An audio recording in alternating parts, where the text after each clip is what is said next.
అదరగొట్టే కారం రంగు రుచి ఆచి కారం పొడి. ఫైట్ ఫైలో ఫైనల్ స్టోరీ చూద్దాం. దేశవ్యాప్తంగా సంచలనం సృష్టించిన ఉన్నావ్ రేప్ కేసులో సుప్రీంకోర్టు కీలక ఆదేశాలు జారీ చేసింది. నిందితుడు కుల్దీప్ సెంగార్ శిక్షపై స్టే విధిస్తూ ఢిల్లీ హైకోర్టు ఇచ్చిన తీర్పుని సుప్రీం ఆపేసింది. కుల్దీప్ సెంగార్ని విడుదల చేయరాదని సుప్రీంకోర్టు ఆదేశాలు జారీ చేసింది. ఢిల్లీ హైకోర్టు తీర్పుపై సిబిఐతో పాటు బాధితురాలు పిటిషన్లను విచారించిన సుప్రీంకోర్టు ఈ కీలక ఆదేశాలను జారీ చేసింది. సుప్రీంకోర్టు తీర్పుపై బాధితురాలి కుటుంబం హర్షం వ్యక్తం చేస్తోంది. అయితే ఇది తమకు పాక్షిక విజయం మాత్రమేనని, కుల్దీప్ సింగ్ సెంగార్కి ఉరిశిక్ష విధించినప్పుడే తమకు పూర్తి న్యాయం జరుగుతుందని అంటున్నారు. కుల్దీప్ సెంగార్కి ఉరిశిక్ష విధించేదాకా తమ పోరాటం కొనసాగుతుందని స్పష్టం చేశారు.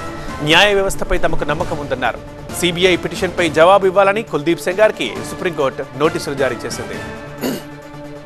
तो अभी सीबीआई के थ्रू जो हाईकोर्ट से रिलीफ मिली थी एक्यूज्ड को, तो उसमें अभी आज सुप्रीम कोर्ट को मैं धन्यवाद देना चाहूँगा. पीड़िता धन्यवाद देना चाहती है.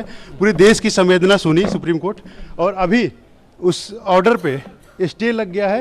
और सुप्रीम कोर्ट सख्त आवाज़ में ये मतलब आदेश दे दिया है निचली कोर्टों में कि अभी किसी भी मामले में उस अपराधी को जेल से बाहर नहीं निकाला जाएगा. और जो ये ऑर्डर है उस पर स्टे है. अपोजिशन को उसमें काउंटर एफिडेविट फाइल करने का टाइम मिला है, और तब तक के लिए उसको किसी भी मामले में छोड़ा नहीं जाएगा, बाहर नहीं निकाला जाएगा. ये सुप्रीम कोर्ट का आदेश है और स्टे है हाईकोर्ट का ऑर्डर. अभी तक के लिए जो इंटरिम प्रोटेक्शन राहत मिला है उसके लिए हम लोग संतुष्ट हैं. आगे भी सुप्रीम कोर्ट से पूरी न्याय की उम्मीद है. न्यायपालिका पे भरोसा है पीड़ित परिवार को और पूरे पीड़िता को. 2017లో కుల్దీప్ సింగ్ యూపీ లోనపే ఉన్నావ్ ప్రాంతానికి చెందిన ఒక మైనర్ బాలికని కిడ్నాప్ చేసి అత్యాచారానికి పాల్పడ్డాడు.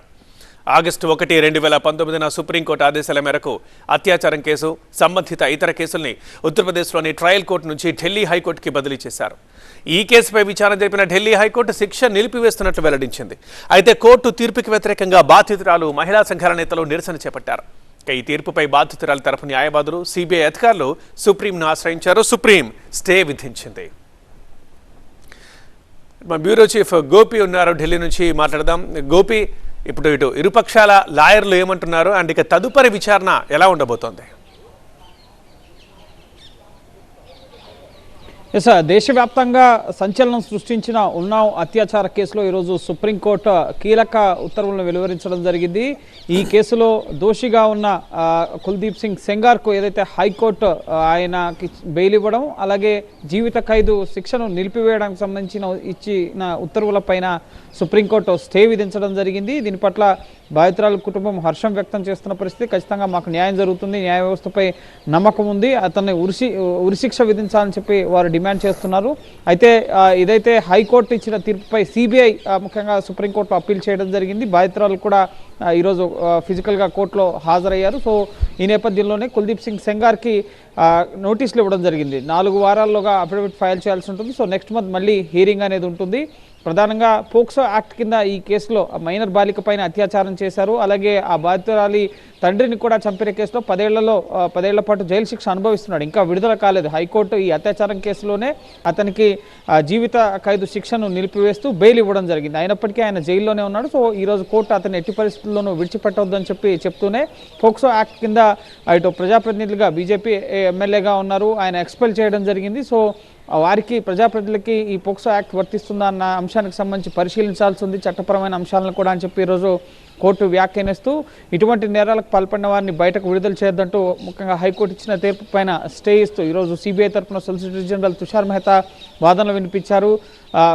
సిబిఐ అన్ని ఆధారాలతోనే అతన్ని అరెస్ట్ చేయడం జరిగింది, సమగ్ర విచారణ జరిగింది, దాని ఆధారంగానే అతనికి జీవిత ఖైదు విధించడం జరిగిందన్న విషయాన్ని సుప్రీంకోర్టుకు సొలిసిటర్ జనరల్ తెలియపరచడం జరిగింది. చట్టపరమైన అంశాలను పరిశీలించాల్సి ఉందంటూ ఈరోజు సెంగార్కి నోటీసులు ఇస్తూ 4 వారాలకి అడ్జెంట్ చేయడం జరిగింది. మరోపక్క కుల్దీప్ సింగ్ సెంగార్ కుమార్తె కూడా దీనికి సంబంధించి స్పందించడం జరిగింది. 8 ఏళ్లుగా ఈ కేసులో మేము పోరాడుతున్నాం, మాకు న్యాయం చేయడం కోసం మేము కూడా న్యాయం జరగడం కోసం మేము కూడా ప్రయత్నిస్తున్నామని చెప్పి కుల్దీప్ సెంగార్ కూతురు కూడా స్పందించడం జరిగింది. ఈరోజు కుల్దీప్ సెంగార్ తరఫున ఎటువంటి వాదనలు కూడా వినలేదు. సో ఖచ్చితంగా తమ వైపు న్యాయ పోరాటం కూడా కొనసాగుతుంది అని చెప్పి కుల్దీప్ సెంగార్ తరపు ముఖ్యంగా న్యాయవాదులు కూడా చెప్తున్న పరిస్థితి. సో చూడాలి మరి ముఖ్యంగా చివరికి ఈ కేసుకు సంబంధించి కుల్దీప్ సెంగార్ శిక్ష ఎటువంటి శిక్ష విధిస్తుంది సుప్రీంకోర్టు అనేది మనం వైపు చూడాలి. రైట్ గోపి.